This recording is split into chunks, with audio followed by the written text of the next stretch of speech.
Study 24 classes में आप सभी का स्वागत है। आज हम क्लास 12th के सेकंड चैप्टर का first part central problem of an economy अर्थव्यवस्था की केंद्रीय समस्याओं के विषय में पढ़ेंगे। किसी भी अर्थव्यवस्था में केंद्रीय समस्याएं कब जन्म लेती हैं? जब मानवीय आवश्यकताओं के असीमित होने के कारण और साधनों के सीमित होने के कारण चयन की समस्या पैदा होती है। तो साथ में ही क्या होता है, अर्थव्यवस्था की केंद्रीय समस्याएं जन्म लेती हैं। तो चलिए जान लेते हैं अर्थव्यवस्था की केंद्रीय समस्याएं कौन सी होती हैं या क्या होती हैं। उत्पादन, उपभोग और वितरण क्रियाएं प्रत्येक अर्थव्यवस्था की मुख्य गतिविधियां होती हैं। उत्पादन क्या होता है? जब कच्चे माल को 4 साधनों भूमि, श्रम, पूंजी और उद्यमी को लगाकर एक निर्मित वस्तु में परिवर्तित कर दिया जाता है, तो उस प्रक्रिया को क्या कहा जाता है? उस प्रक्रिया को उत्पादन कहा जाता है।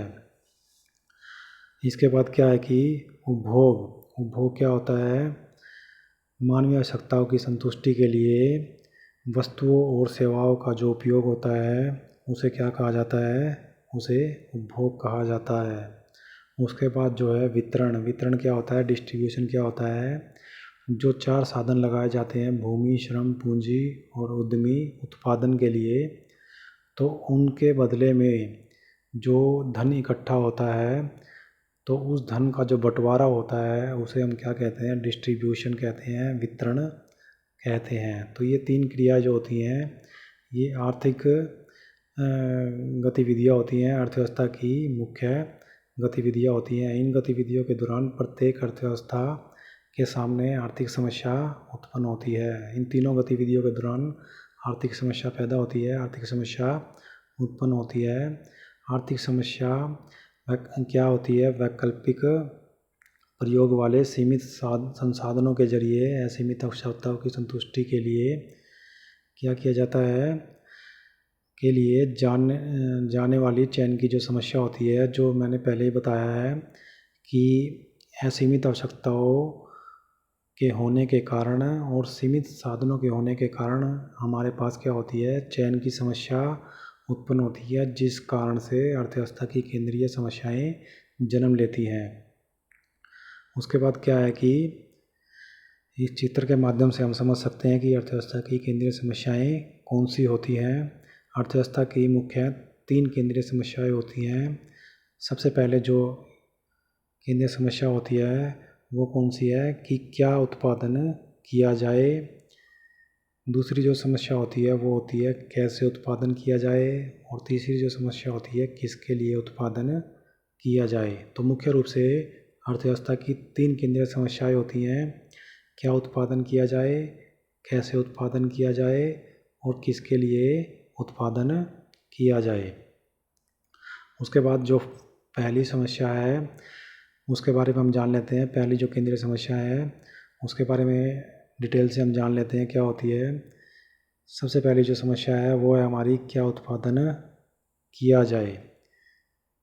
क्या उत्पादन किया जाए, यह समस्या उत्पादित की जाने वाली वस्तुओं और सेवाओं के चयन से संबंधित है। वस्तुओं और सेवाओं के चयन से संबंधित है और चयनित वस्तुएं उत्पादित की जाने वाली मात्रा से है कि हमें किन वस्तुओं और सेवाओं का निर्माण करना है, किन का हमें उत्पादन करना है। तो पहली समस्या हमारी यही होती है कि हमें किन वस्तुओं और सेवाओं का निर्माण करना चाहिए या करना होता है। ये हमारे पास पहले चयन की समस्या होती है या अर्थव्यवस्था की केंद्रीय समस्या होती है कि क्या उत्पादन किया जाए, मतलब कि किन वस्तुओं और सेवाओं का उत्पादन किया जाए। आगे देखते हैं, प्रत्येक अर्थव्यवस्था के पास क्या होता है? सीमित साधन होते हैं। और क्या होते हैं? इन सीमित साधनों के भी क्या होते हैं? वैकल्पिक प्रयोग होते हैं। एक तो क्या होता है कि सीमित साधन होते हैं और सीमित साधनों के वैकल्पिक प्रयोग होते हैं। सीमित साधन होने के साथ वैकल्पिक प्रयोग का मतलब क्या है कि जो भी हमारे पास साधन है वो सीमित मात्रा में है। और वैकल्पिक प्रयोग का मतलब ये होता है कि एक वस्तु को अनेकों जगह यूज किया जा सकता है, मतलब कि कई जगह यूज किया जा सकता है, कई जगह उसका प्रयोग किया जा सकता है, लेकिन हमें उस वस्तु का क्या करना पड़ता है, उस साधन का क्या करना पड़ता है, चयन करना पड़ता है सर्वश्रेष्ठ विकल्प के लिए। तो इसे बोला जाता है वैकल्पिक प्रयोग। उसके बाद क्या है कि इसी वजह से प्रत्येक अर्थव्यवस्था सभी वस्तुओं और सेवाओं को उत्पादित नहीं कर सकती, क्योंकि हमारे पास साधन क्या है, सीमित हैं। तो सभी की सभी वस्तुएं और सेवाओं को उत्पादित नहीं किया जा सकता। एक वस्तु या सेवा का अधिक उत्पादन दूसरी वस्तु या सेवा के उत्पादन को कम करके ही संभव हो सकता है। अब जैसे मान लो कि हमारे पास लकड़ी है, तो लकड़ी से हमें क्या है कि फर्नीचर बनाया जा सकता है, और फर्नीचर के साथ साथ क्या है कि वो लकड़ी जो है उसे क्या है कि जो खेल का सामान है वो बनाया जा सकता है। तो जब हम फर्नीचर के अंदर उस लकड़ी को यूज कर लेंगे, तो खेल के सामान के अंदर हम उसका यूज नहीं कर पाएंगे, उसका प्रयोग नहीं कर पाएंगे। तो यही हमारा क्या है कि वैकल्पिक प्रयोग है, कि हमें उस साधन को किसी एक वस्तु के, मतलब कि सर्वश्रेष्ठ विकल्प के लिए रखना होगा, और दूसरे विकल्प का हमें त्याग करना होगा। उसके बाद क्या है कि क्या उत्पादन किया जाए, उसके भी क्या है कि दो पहलू हैं, उसके भी दो पहलू हैं। एक क्या है, पहला है कि किन वस्तुओं का उत्पादन किया जाए। तो क्या उत्पादन किया जाए के दो पहलू हैं। पहला है कि किन वस्तुओं का उत्पादन किया जाए। एक अर्थव्यवस्था को निर्णय लेना पड़ता है कि किन किन वस्तुओं, किन मतलब उपभोक्ता वस्तुओं जैसे कि चावल, गेहूँ और कपड़ा, या फिर पूंजीगत वस्तुओं जैसे कि मशीन और उपकरण। तो इनमें से चयन करना पड़ता है कि मशीनी वस्तुओं या पूंजीगत वस्तुओं के लिए उत्पादन किया जाए, या फिर चावल, गेहूँ और कपड़े जो कि उपभोक्ता वस्तुएं होती हैं उनके निर्माण के लिए क्या किया जाए, साधनों का प्रयोग किया जाए, उत्पादन उनका किया जाए। इसी प्रकार हमें चयन करना पड़ता है यहाँ पे कि नागरिक वस्तुओं का उत्पादन किया जाए, जैसे कि ब्रेड और मक्खन है, या फिर युद्ध सामग्री, युद्ध के लिए जो वस्तुएं बनती हैं, बंदूकें और टैंक, उनका उत्पादन किया जाए। तो हमें यहाँ पे चयन करना पड़ता है। और चयन क्यों करना पड़ता है, सीमित साधनों के कारण हमें चयन करना पड़ता है। अब जो इसका दूसरा पार्ट है वो क्या है, कितना उत्पादन किया जाए। दूसरा पार्ट क्या है, कितना उत्पादन किया जाए, मतलब कि कितनी मात्रा में उत्पादन किया जाए। तो उत्पादित वस्तुओं का चयन करने के बाद अर्थव्यवस्था को प्रत्येक चयनित वस्तु की मात्रा तय करनी होती है कि कितनी मात्रा में हमें उत्पादन करना है। अब हम बात करते हैं कि सेकंड जो हमारी सेंट्रल प्रॉब्लम है, केंद्रीय समस्या है, वो है कैसे उत्पादन किया जाए। अभी तक तो हमने ये जाना है कि क्या उत्पादन किया जाए। तो दूसरी जो प्रॉब्लम है क्या उत्पादन किया जाए के बाद आती है, वो है कैसे उत्पादन किया जाए, हाउ टू प्रोड्यूस। तो हाउ टू प्रोड्यूस क्या होता है, यह समस्या वस्तुओं और सेवाओं के उत्पादन में प्रयोग किए जाने वाली तकनीक के चयन की समस्या है। अब यहाँ पे हमें क्या करना होता है कि कैसे उत्पादन किया जाए के अंदर तकनीक का प्रयोग करना पड़ता है। हमें तकनीक का यहाँ पे क्या करना पड़ता है, चयन करना पड़ता है। जैसे पिछली जो हमने पढ़ा है आर्थिक समस्या, उसमें क्या था, सीमित साधनों के चयन की समस्या थी। लेकिन यहाँ कैसे उत्पादन किया जाए में तकनीक के चयन की समस्या है। टेक्निक को हमें चूज़ करना पड़ता है, टेक्निक के का हमें क्या करना पड़ता है, चयन करना पड़ता है।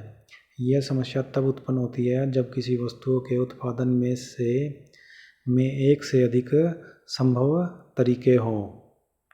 कि एक ही वस्तु के उत्पादन के लिए कई सारे जब तरीके होती हैं, तब तकनीक के चयन की समस्या पैदा होती है कि उस वस्तु का निर्माण किस तकनीक से किया जाए, कौन सी तकनीक उस वस्तु के निर्माण के उत्पादन में सटीक बैठती है और उत्पादन को बढ़ा सकती है। वस्तुओं का उत्पादन दो तरीके से किया जाता है। अब दो तरीके कौन से हैं, दो तकनीक कौन सी हैं वो देख लेते हैं। सबसे पहले जो है वो है हमारी पूंजी प्रधान तकनीक, लेबर इंटेंसिव टेक्निक, इसे बोला जाता है लेबर इंटेंसिव टेक्निक। इस तकनीक में क्या होता है, इस तकनीक में अधिक श्रमिक और कम पूंजी के रूप में क्या होता है, प्रयोग किया जाता है। मतलब कि पूंजी जहाँ पे कम होती है, कुछ देश ऐसे हैं, कुछ अर्थव्यवस्थाएं ऐसी हैं जहाँ पे पूंजी की मात्रा कम है, किसके मुकाबले, श्रमिकों के मुकाबले। तो वहाँ पे किस तकनीक का यूज किया जाएगा, वहाँ पे श्रम प्रधान तकनीक का यूज किया जाएगा।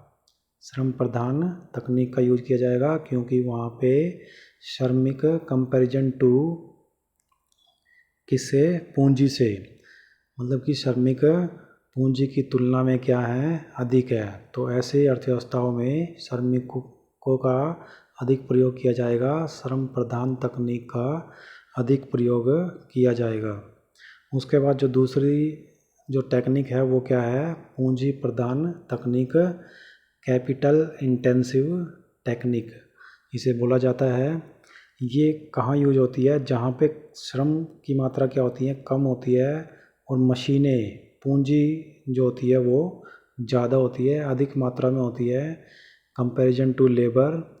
तो कैपिटल जहाँ पे ज़्यादा होगी कंपैरिजन टू लेबर, वहाँ पे क्या होगा, पूंजी प्रधान तकनीक, कैपिटल इंटेंसिव टेक्निक का क्या किया जाएगा, प्रयोग किया जाएगा। तो दो तकनीकें होती है हमारी, कैसे उत्पादन किया जाए समस्या के अंतर्गत, वो कौन कौन सी हैं, श्रम प्रधान तकनीक और पूंजी प्रधान तकनीक। अब श्रम प्रधान तकनीक का एग्जाम्पल भी हम ले सकते हैं। यहाँ पे श्रम प्रधान तकनीक का एग्जाम्पल जैसे कि भारत देश है हमारा, तो यहाँ पे क्या है कि श्रम प्रधान तकनीक और पूंजी प्रधान तकनीक दोनों का यूज किया जाता है, मिश्रित रूप से यूज किया जाता है। हालांकि क्या है कि श्रम प्रधान तकनीक का ज़्यादा जो है प्रयोग भारत के अंदर किया जाता है comparison to capital intensive technique, पूंजी प्रधान तकनीक के मुकाबले में श्रम प्रधान तकनीक का उपयोग ज़्यादा किया जाता है। ऐसे ही जो है पूंजी प्रधान तकनीक की अगर हम बात करें, कैपिटल इंटेंसिव टेक्निक की अगर हम बात करें, तो जैसे कि जो विकसित कंट्रीज़ हैं, जो विकसित देश हैं, डेवलप्ड कंट्रीज़ हैं, जैसे कि जापान और अमेरिका, चीन, तो इनके अंदर क्या होता है, इनके अंदर कैपिटल इंटेंसिव टेक्निक का ज़्यादा प्रयोग किया जाता है क्योंकि वहाँ पे क्या है, वहाँ पे श्रम के मुकाबले पूंजी ज़्यादा है। तो वहाँ पे पूंजी प्रधान तकनीक का ज़्यादा प्रयोग किया जाता है, अधिक प्रयोग किया जाता है। उसके बाद जो तीसरी समस्या आती है, तीसरी समस्या भी बहुत महत्वपूर्ण है। वो क्या होती है तीसरी समस्या, हम उसके बारे में भी समझ लेते हैं। तीसरी समस्या जो होती है हमारी, किसके लिए उत्पादन किया जाए। किसके लिए उत्पादन मीन्स अमीरों के लिए उत्पादन किया जाए, अमीर वर्ग के लिए, उच्च वर्ग के लिए उत्पादन किया जाए, या फिर गरीब वर्ग के लिए उत्पादन किया जाए, या मध्यम वर्ग के लिए उत्पादन किया जाए। तो यहाँ पे हमें ये चयन करना पड़ता है कि किस वर्ग के लिए उत्पादन किया जाए। चलिए इसके बारे में जान लेते हैं। यह समस्या समाज के सदस्यों के बीच आय के वितरण से संबंधित है। आय के वितरण से संबंधित है। एक अर्थव्यवस्था संसाधनों की दुर्लभता के कारण सीमित मात्रा में वस्तुओं और सेवाओं का उत्पादन कर सकती है। सीमित मात्रा में कर सकती है क्योंकि संसाधन क्या हैं, दुर्लभ हैं, सीमित हैं। तो इस कारण से वस्तुओं और सेवाओं का जो निर्माण होगा या उत्पादन होगा वो क्या होगा, सीमित मात्रा में ही होगा। इस कारण से क्या है कि जो सीमित मात्रा में जो उत्पादन हुआ है उसका बंटवारा किस प्रकार से हो, तो उसके लिए हमें चयन करना पड़ता है कि किसके लिए उत्पादन किया जाए। ये हमारे सामने समस्या पैदा हो जाती है। तो इस कारण से समाज में सभी व्यक्तियों की आवश्यकता को संतुष्ट नहीं किया जा सकता या नहीं कर सकती। मतलब ये उत्पादन जो हुआ है सीमित मात्रा में जो उत्पादन हुआ है उससे सभी व्यक्तियों की आवश्यकताओं को संतुष्ट नहीं किया जा सकता। वस्तुओं का उत्पादन उन व्यक्तियों के लिए किया जाता है जिनके पास क्या होती है, क्रय शक्ति होती है, मतलब कि खरीदने की जो अक्षमता होती है, परचेजिंग पावर जिनके पास होती है, तो वो ही क्या कर सकते हैं, वही उत्पादन की जो वस्तुएं और सेवाएं हैं उनका प्रयोग कर सकते हैं, उनको खरीद सकते हैं, क्योंकि उनके पास क्या होती है, परचेजिंग पावर होती है, क्रय शक्ति होती है। अतः यह समस्या व्यक्तियों के वर्गों की चयन की समस्या है। जैसा कि मैंने अभी पहले बोला था कि ये जो समस्या है व्यक्तियों के वर्गों के चयन की समस्या है कि उच्च वर्ग के लिए उत्पादन किया जाए, मध्यम वर्ग के लिए उत्पादन किया जाए, या फिर पुअर जो फैमिलीज होती हैं, निम्न जो वर्ग होता है, गरीब जो तबका होता है, गरीब जो वर्ग होता है, उसके लिए उत्पादन किया जाए। तो ये वर्गों के चयन की समस्या होती है कि किसके लिए उत्पादन किया जाए।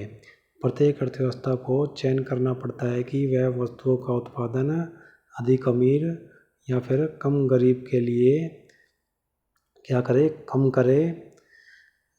गरीब के लिए करे, या फिर क्या होता है कि कम गरीब के लिए ज़्यादा करे और अधिक गरीब के लिए कम करे। तो मतलब इस तरीके से क्या होता है कि हमें चयन करना पड़ता है कि किन के लिए, मतलब कि किस वर्ग के लिए उत्पादन किया जाए। और इसमें एक और बात आती है हमारी क्रय शक्ति, मतलब कि परचेजिंग पावर जिसके पास होगी, उत्पादन का जो लाभ होगा, वस्तुओं और सेवाओं का जो लाभ होगा, वही वर्ग ज़्यादा उठा पाएगा जिनके पास क्रय शक्ति ज़्यादा होगी।